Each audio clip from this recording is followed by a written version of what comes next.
And welcome back. That was a quick break. So, The Light of the World, chapter 23. I don't know why I keep miscounting, but this is chapter 23. The Light of the World, the story of the shepherds from Luke 2. I love this story. This is one of my favorites. That same night, in and amongst the other stars, suddenly a bright new star appeared. Can you think of the last time you saw a new star? All the stars in the dark vaulted heavens, this one shone clearer.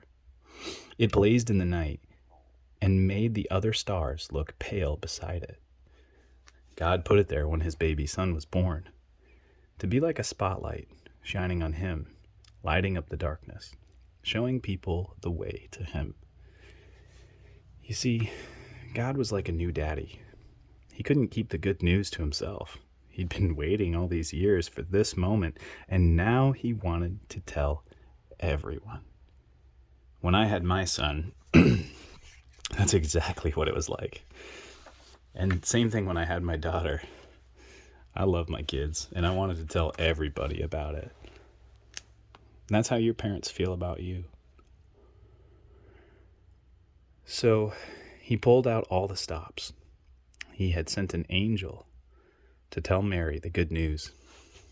He'd put a star in the sky to show where his boy was, and now he was going to send a big choir of angels to sing his happy song to the world. He's here, he is come. Go and see him, my little boy. Now, where would you send your splendid choir? To a big concert hall, maybe? Or a palace, perhaps? God sent his to a little hillside outside a little town in the middle of the night. He sent all those angels to sing for a raggedy old bunch of shepherds watching their sheep outside of Bethlehem.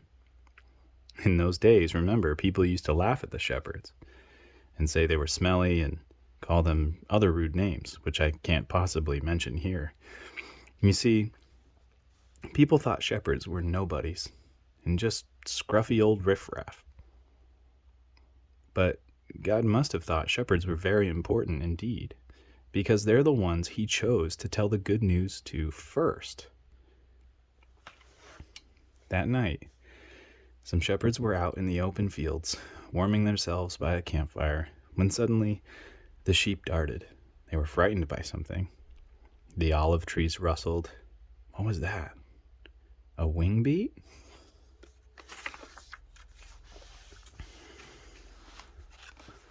See if I can get it all in the frame here.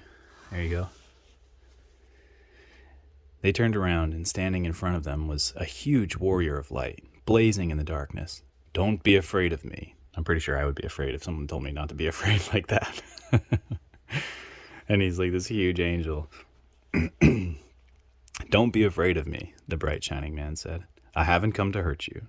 I've come to bring you good news, or happy news, for everyone, everywhere.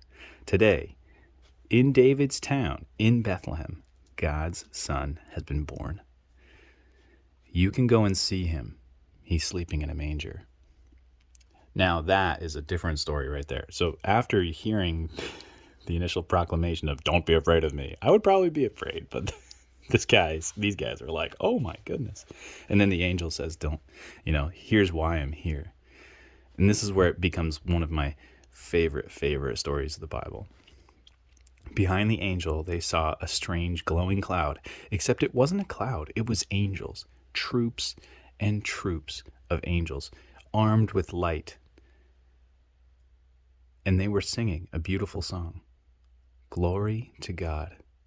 To God be fame and honor and all our hoorays. Then as quickly as they appeared, the angels left. The shepherds stamped out their fire, left their sheep, raced down a grassy hill, through the gates of Bethlehem, down the narrow cobble streets, through a courtyard, down some steps, past an inn, round a corner, through a hedge, until at last they reached a tumbled-down stable. They caught their breath, then quietly they tiptoed inside. They knelt on the dirt floor. They had heard about this promised child, and now he was here. Heaven's son. The maker of the stars. A baby sleeping in his mother's arms.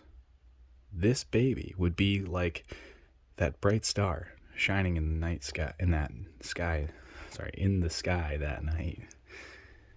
A light to light up the whole world, chasing away darkness, helping people to see.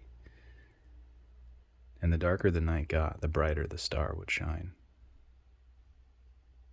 Which is a very cool illustration. And I think that's the end of that chapter. It is. So remember, these guys, these rough and tumble, scruffy old riffraff guys, the lowest of the low in the culture, got to hear the good news of Jesus Christ coming to this earth to save the human race first. Amazing. Amazing. But we're going to continue on in chapter 24 next, which is right here. And we'll see you in the next video. Thanks for watching.